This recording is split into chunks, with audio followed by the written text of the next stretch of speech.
the broken windows. So that's a shopping mall that got In Bucha. looted in Bucha. This is again the church, right? Where you found Where the mass grave was found with more than 114 bodies. Yeah.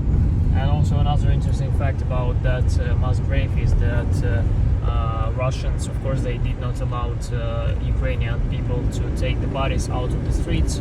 So basically, you know how the Russians are saying that they're protecting so much about their soldiers. That's all bullshit, because we also found some bodies of the Russian soldiers, and we took it and put it on the mass grave as well. So they did not take their bodies.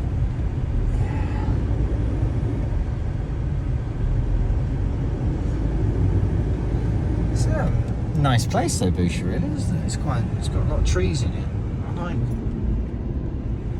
It's quite green place, you know, isn't it? Yeah, I mean that looks new. It is new. Yeah, right. It was opened 2 months before the full-scale invasion. Wow, okay. Like in December. So the Russians didn't want to destroy the McDonald's. Just everything else.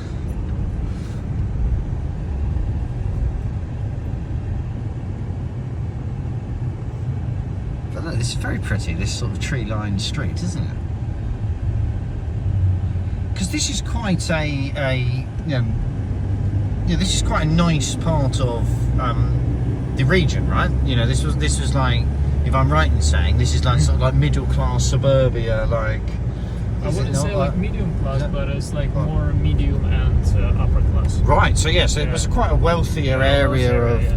So because mostly like the people who, for example, work in Kiev and who don't have the money to rent the flats there, or for example the people with the families, they had the apartments here in Bucha, in Irpin, in Gostomel, because it's the better places to live. It's a nice places with all kind of conditions, infrastructure, with affordable prices.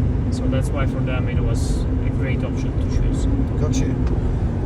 And it is, and you know, not everyone wants to live in a city or raise kids in a city, and this is quite a nice tree-lined area, isn't it? You know, with the parks as well, with the huge parks, big parks.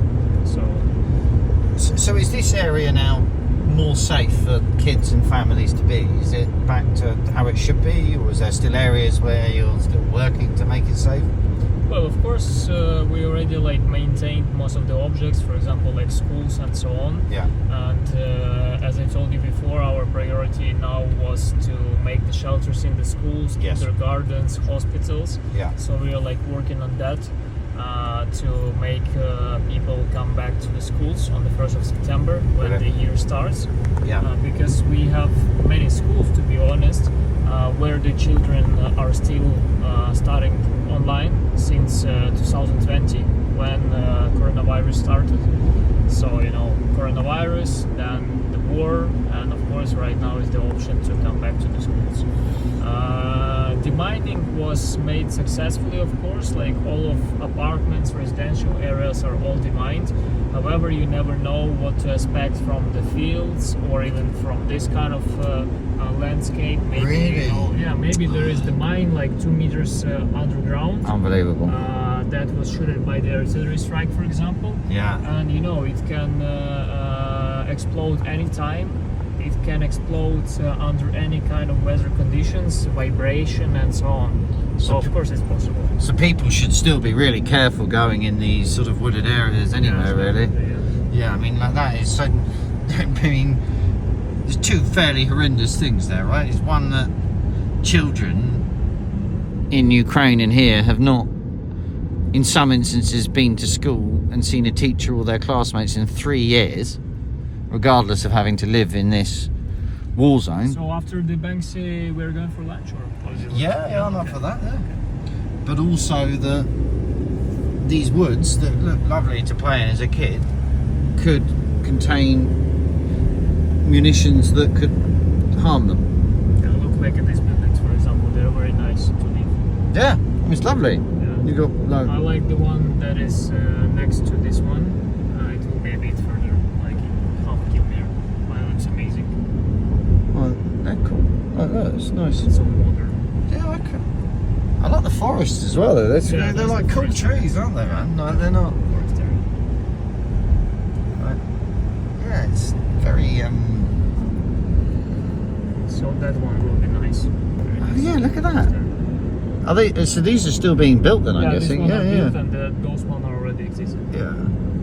I mean, pretty much the same building. And on the left one, for example, next to the forest. Oh wow! Look at the amount of construction going on. Yeah. I mean, This one's. yeah, I like the style, and it's the style is nice.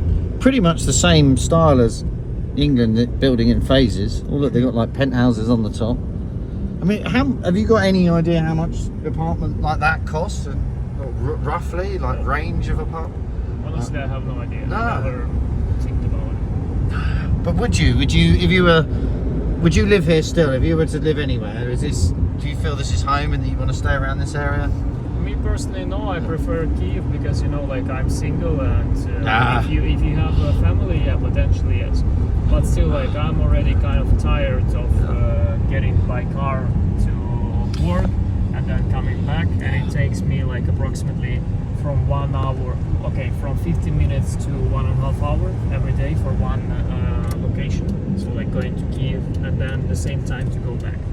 So like you're taking 2 or 3 hours daily just for the transport.